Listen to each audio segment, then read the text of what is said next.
USAID is finally being shut down because, of course, it was discovered that this was just a giant slush fund created to get your tax dollars into the pockets of NGOs and left wing organizations. And, of course, they use that to fund some of the most ridiculous projects around the world. Most of them, of course, left leaning. Now, of course, once this came out, the American people said, we're not going to stand for it anymore. And that's exactly what we're going to see today with Brandon Gill completely eviscerating Lateefah Simon on the House floor. But before we get to these clips, don't forget to like and comment and subscribe so we can break through the algorithms. Here we go. The Department of Ed and USAID, wouldn't it make a lot of sense for us to think about other areas that are right in our face? Listen, the constituents of California's 12th district are paying over $6 billion in tax dollars for DOD. That could pay for 35,000 registered nurses per year and salaries of 50,000 elementary school teachers. If we're serious, sir, about right-sizing our government, I would recommend that we start there in an institution, in a department that has failed 7 audits with an estimated multi-trillion dollars of waste and abuse in contracts that go to private companies. Would love to know, Dr. Rash, your thoughts on where we should start. Congresswoman, thank you for the question. I'd just like to note that throughout this testimony, I've been asked questions about a very, very insignificant proportion of our federal budget, and that is domestic discretionary spending. If the committee is serious about right-sizing government in terms of dollars, then it should not. That very tiny proportion of our overall federal budget has seemed to be the focus throughout this meeting. Thank you to all the witnesses that came today, and thank you, Dr. Rash, for your answer. I yield back. Chair recognizes Mr. Gill from Texas. Thank you, Mr. Chairman, and thank you for putting on this hearing. It seems to me that leftists are apoplectic not because our tax dollars are being wasted on idiotic things, but because all of it is being exposed all of the sudden, which I think is certainly a beautiful thing. So much of this government waste has been operating in the shadows where the American people don't know about it and has been largely unaccounted for. And so many of these programs wouldn't exist and will not exist now that they're being exposed. I could give so many examples of wasteful spending, but I'd like to name just a few and get y'all's opinion on these. Just recently, the Department of Health and Human Services spent over $400,000 studying whether lonely rats seek cocaine more often than happy rats do. Mr. Resch, let me ask you, do you think that it is responsible for the federal government to tax working-class American citizens to pay for studies that cost over $400,000 asking whether lonely rats seek cocaine more often than happy rats do? I have no position on that particular policy. I would need to know more. You have no position on whether we should be spending taxpayer dollars getting rats high on cocaine? I know that addiction is an important problem. And if it leads to insights that lead to reductions in addiction, I'm sure that it has a multiplying effect. If that's the case, you would have to see the indicator. I agree, and I'm going to reclaim my time here. I agree that addiction is a very serious problem, but I doubt that the plumbers and electricians and working class citizens of North Texas that I represent are going to be very happy whenever they find out that they're paying to get rats high. Let me give you another example. We've recently spent $123,000 to teach youth in Kyrgyzstan how to go viral.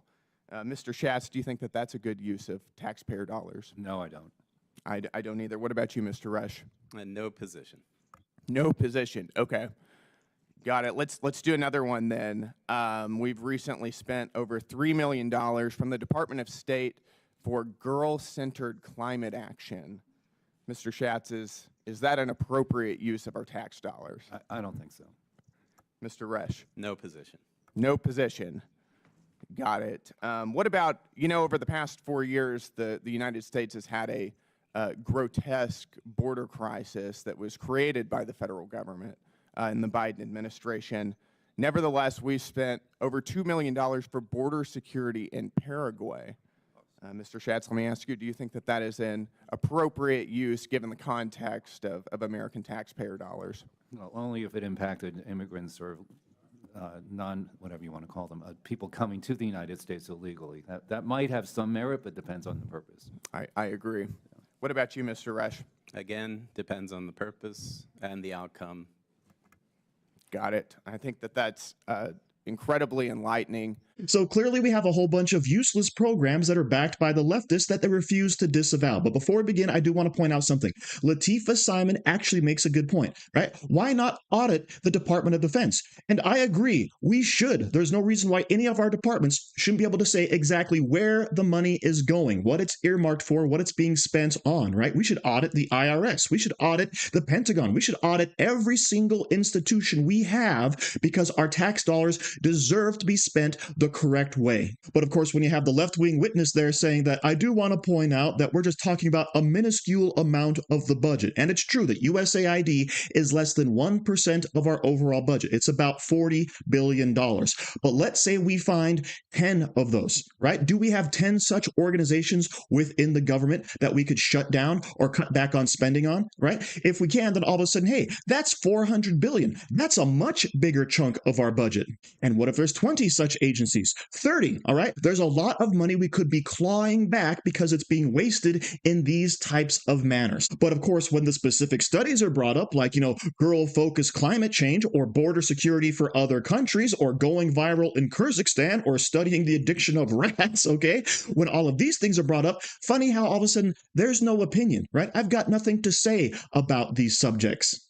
And yet the reason you're there is to advocate for not cutting them. Okay, this is something that doesn't make any sense. You know you're being called to the Capitol as a Democratic witness to defend not cutting out these programs, and yet you have nothing to say when it's pointed out that, hey, this is going on and that's going on. Can you give us some more clarity? Because obviously they just don't want to cut anything. The cash cow is being cut off and it's in its death throes right now, and the Democrat Party is going to be feeling it, especially come election time, all right? Where's all that money been going? It's been filtered through organizations and to individuals who are very friendly to the left and to the Democrats and donate heavily to them, all right? And I'm very curious how the next couple of election cycles are going to pan out when all this money is gone. But of course, the left is against any type of spending cut because whether it's waste, fraud, or abuse, they don't want to take $1 out of that federal budget, right? Because if they did, they wouldn't be very upset when we're kicking off people who are able-bodied from Medicare. They wouldn't be very upset when we're kicking people off who are illegal immigrants who are on the Medicare and Medicaid rolls, all right? They wouldn't be upset about any of this because if they were normal, rational people, they'd be saying, hey, we're very upset about tax dollars going from our hardworking American constituents to people who don't deserve to be on these programs